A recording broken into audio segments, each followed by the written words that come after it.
Wah, aku raksasa penguasa hutan ini. Aku lapar. Wah, ada timun, tapi aku nggak bisa bukanya karena aku nggak punya pisau.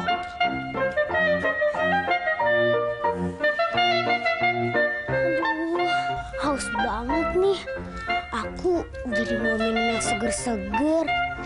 Tapi di tengah-tengah hutan begini, mana ada minuman? Pohon kelapa aja belum berbuah. Hei! Ada raksasa. Jangan pergi. Aku di sini sendirian. Tenang, aku cuma makan buah kok. Aku nggak makan manusia. Yang benar. Aku takut nih. Kamu punya pisau? Hati-hati ya. Ini aku ada pisau, tapi hati-hati ya.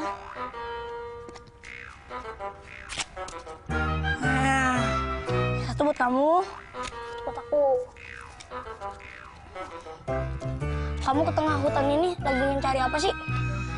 Aku sedang mencari makanan karena persediaan makananku di rumah sudah habis semua. Oh gitu ya? Ya udah kalau gitu kita makan timun ini. Tapi sebagai imbalannya kamu harus nemenin aku cerita. Wah, baik sekali kamu raksasa. Oke, kalau begitu aku akan temani kamu bercerita ya raksasa. Lihat timun ini, aku jadi teringat tentang timun emas yang dulu pernah ditemukan oleh kakekku. Oh, iya. Aku juga tahu loh tentang cerita timun emas. Aku akan temani kamu bercerita ya, raksasa. Wah, kalau begitu kita hari ini cerita tentang timun emas aja ke Fun Friends. Boleh tuh, aku setuju. Pada zaman dahulu kala, di sebuah desa yang sangat sepi, tinggallah seorang wanita bernama Mbok Sarni. Dia tinggal seorang diri. Karena merasa kesepian, dia ingin sekali memiliki seorang anak. Tiap hari Mbok Sarni tidak bosan berdoa. Sampai pada suatu saat, ada raksasa besar yang datang menghampirinya. Hai wanita tua, apakah kamu sungguh ingin memiliki seorang anak? Tanya raksasa tersebut. Iya, aku sangat ingin sekali memiliki anak. Aku merasa kesepian dan aku pun sudah tua. Pasti sulit sekali mendapatkan anak, jawab Mbok Sarni dengan sedih. Hohoho, baiklah, aku akan mengabulkan doamu itu. Tapi ada syarat yang harus kau penuhi, kata raksasa besar sambil tertawa. Apa syarat yang harus aku penuhi, raksasa? Tanya Mbok Sarni. Saat anak itu berusia 6 tahun, aku akan menjemputnya. Aku akan jadikan dia santapanku, kata raksasa dengan tegas. Mbok Sarni tidak punya pilihan. Dia setuju dengan syarat raksasa. Dan raksasa itu memberikan Mbok Sarni biji mentimun untuk ditanamnya. Beberapa bulan berlalu, Mbok Sarni memanen mentimun-mentimunnya.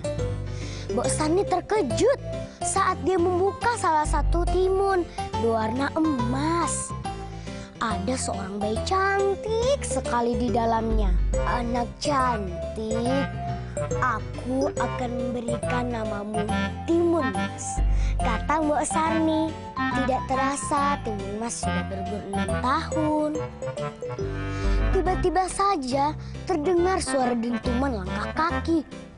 Itu adalah langkah kaki raksasa. Ho, ho, ho, ho. Aku datang untuk mengambil anakmu, kata raksasa.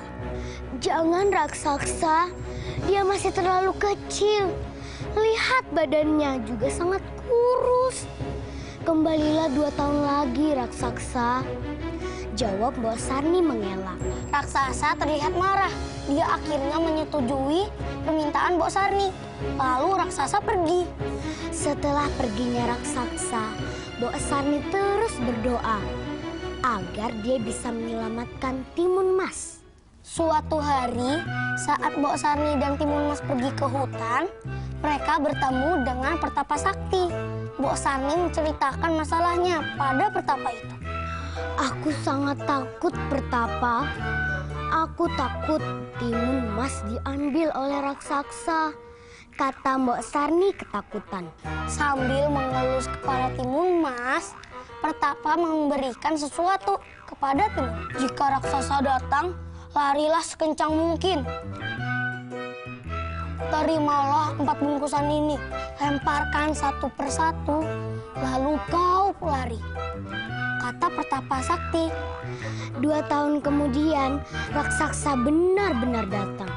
Timun Mas terkejut. Timun Mas langsung melarikan diri. Raksasa marah. Dia mengejar Timun Mas. Timun Mas, mau lari kemana kamu? Aku akan menangkapmu, kata raksasa dengan marah. Timun Mas lalu melemparkan benda-benda yang diberikan Pertapa. Dia membuka bungkusan pertama yang isinya biji mentimun. Lalu Timun Mas melemparkannya. Ajaibnya, biji mentimun menjadi ladang yang besar. Dan raksasa susah untuk melangkah. Batang-batang pohon mentimun melilit tubuhnya. Ternyata raksasa berhasil lolos. Timun Mas melemparkan bungkusan kedua yang isinya jarum-jarum. Jarum itu berubah menjadi pohon bambu yang tinggi dan lebat. Raksasa harus bekerja keras untuk melewati bambu-bambu itu. Raksasa terluka, tapi dia tidak menyerah. Dia tetap mengajar Timun Mas. Timun Mas panik karena raksasa selalu berhasil lolos. Dia melemparkan bungkusan ketiga yang berisi garam. Lalu garam itu berubah menjadi lautan luas. Meski tanpa kelelahan, lagi-lagi raksasa berhasil melewatinya. Timun Mas mengeluarkan bungkusan terakhir. Bungkusan keempat itu berisi terasi. Terasi itu berubah menjadi lumpur panas. Raksasa tak sempat menghentikan larinya. Dia pun terperosok ke dalam lumpur. Raksasa meraung kepanasan. Dan akhirnya Timun Mas berhasil kembali ke rumah. Ibu, aku berhasil lolos dari raksasa, kata Timun Mas gembira. Syukurlah nak, sekarang kita sudah bisa hidup tenang dan bahagia, kata Mbok Sarni dengan senang. Sejak saat itu, raksasa tidak pernah kembali lagi. Mbok Sarni dan Timun Mas hidup bahagia bersama. Begitu ceritanya Fun Friend, kisah tentang Timun Mas yang berhasil kabur dari kejaran raksasa. Kasian kan kalau Timun Mas tertangkap dan jadi santapan raksasa. Iya bener, nanti Mbok Sarni nggak ada temennya lagi. Raksasa sih rakus, makanya nggak ada yang mau deketin dia. Kan kalau dia baik, Mbok Sarni bisa masakin dia. Tapi untung aja ya, Timun Mas bisa kabur dan bisa hidup bahagia sama Mbok Sarni. Segitu dulu ya cerita hari ini. Nah, buat Fun Friend yang ketinggalan tayangan Fun Time, bisa nonton di YouTube channel Fun Time RTV. Jangan lupa like, komen, share, dan subscribe ya. Makasih ya Nuela udah nemenin aku. Iya.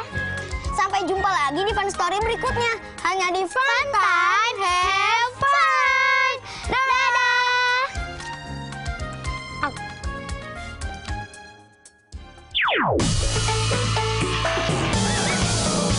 Halo Fun Friends, inilah yang berulang tahun di bulan April. Bersama Fantai mengucapkan selamat ulang tahun ya.